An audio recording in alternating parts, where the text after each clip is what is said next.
Abdullah hill আমান আজমি সে রিটায়ারমেন্টে চলে গেছে বয়স এবং যোগ্যতা সাপেক্ষে।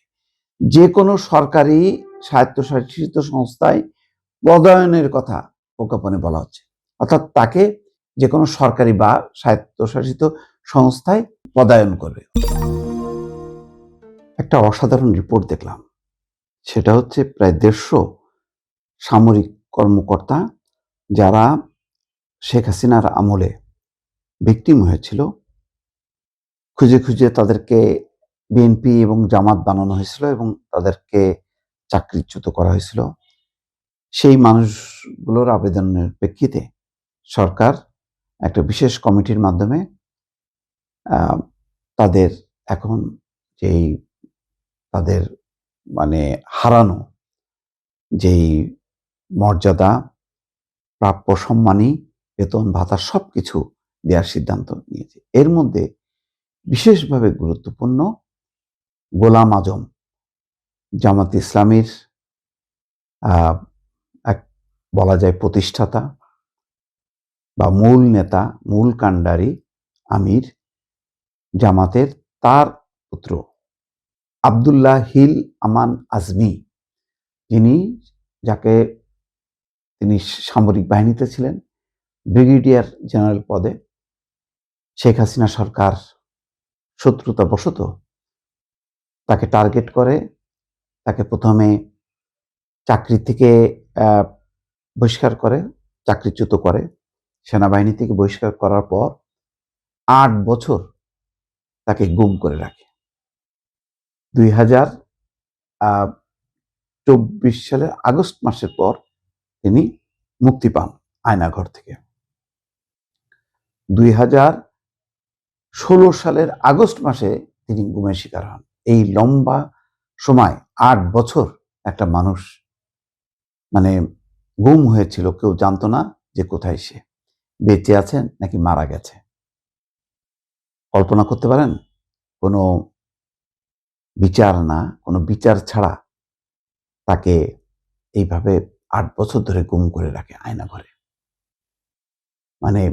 স্বৈরশাসনের কথা অনেকে ভুলে যান, এগুলির কাহিনীগুলো খোঁজেন, পারে কখনো? আজকে হাসানুল্লাহ কিনু, যার আইনানুগ পন্থায় বিচার হচ্ছে, তিনি যেইভাবে চিৎকার করে উঠলেন যে তারেক রহমানের বাবা জিয়াউর রহমানও তার প্রতি অন্যায় করছে আর তারেক রহমানও অন্যায় করলো, তাও তো প্রকাশ্যে মানুষ দেখলো, জানলো, শুনলো। আর তাদেরকে 8 বছর কোথায় রাখা হয়েছিল? কারাগারে রাখলেও তো বোঝা যেত যে না, একটা আইনানুগ প্রতিষ্ঠানে তারা আছে। যাই হোক, সে কথা বলে লাভ নেই। এখন গুরুত্বপূর্ণ বিষয় হলো, দেখেন, এখন ক্ষমতায় নেই জামাত ইসলাম, ক্ষমতায় বিএনপি। এমন না যে বিএনপি আর জামাত এখন এক। বিএনপি বিরোধী দল, বিএনপি সরকারি দল, আর জামাত ইসলাম বিরোধী দল। তারপরও সরকার রাজনৈতিক বিবেচনায় না নিয়ে মানবিক বিবেচনায় এবং তার প্রতি যে অন্যায় জুলুম হয়েছে, তাকে বঞ্চিত করা হয়েছে, সেইটা ক্ষতিপূরণ হিসেবে তার প্রাপ্য যেটা, সেটা কড়াই গণ্ডায় বোঝাই দেওয়া হচ্ছে। এবং তার পরিমাণটা দেখেন, বলা হচ্ছে সেই লম্বা সময়ের বেতন, বকেয়া বেতন ভাতার পাশাপাশি 1 কোটি টাকার বিশেষ আর্থিক প্রণোদনা পাবেন তিনি। এটা তো বেতন ভাতার মধ্যে না, কিন্তু ওই যে তাকে যেহেতু ভিকটিম করছিল, তাকে এই জন্য বিশেষ প্রণোদনা তাকে দেওয়া হচ্ছে। এটা কোনো ক্যাটাগরির মধ্যে পড়বে না। তার তার যা বকেয়া বেতন, অর্থাৎ তিনি যদি রিটায়ারমেন্ট পর্যন্ত যা যা পেত, সমস্ত বেতন ভাতা পরিশোধ তো করা হবেই, আর এক্সট্রা গভর্নমেন্ট তাকে দিচ্ছে একটা প্রণোদনা হিসাবে। যেই মানুষটার পাশে সরকার থাকলো, তার একটা নৈতিক সমর্থন দিয়ে আর্থিক একটা সহযোগিতা তাকে করা হচ্ছে।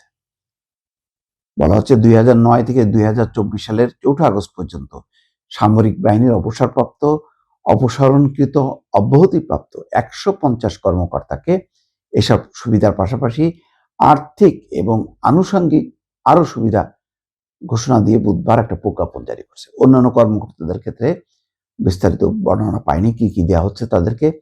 কিন্তু দেখেন আজমির ক্ষেত্রে, গোলাম আজমের পুত্র আজমির ক্ষেত্রে 2009 সালের 24শে জুন বাধ্যতামূলক অবসরে পাঠানো হয় তাকে।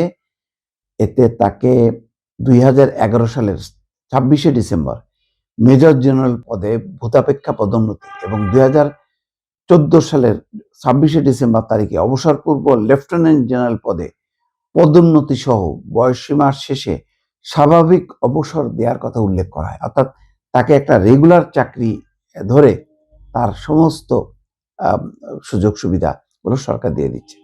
তাকে ব্রিগেডিয়ার জেনারেল পদে বকেয়া বেতন ভাতার পাশাপাশি নির্দিষ্ট মেয়াদে মেজর জেনারেল পদে বকেয়া বেতন ভাতা এবং বিধি মোতাবেক আর্থিক এবং আনুষঙ্গিক সুবিধা পাবেন বলে প্রজ্ঞাপনে জানানো হয়।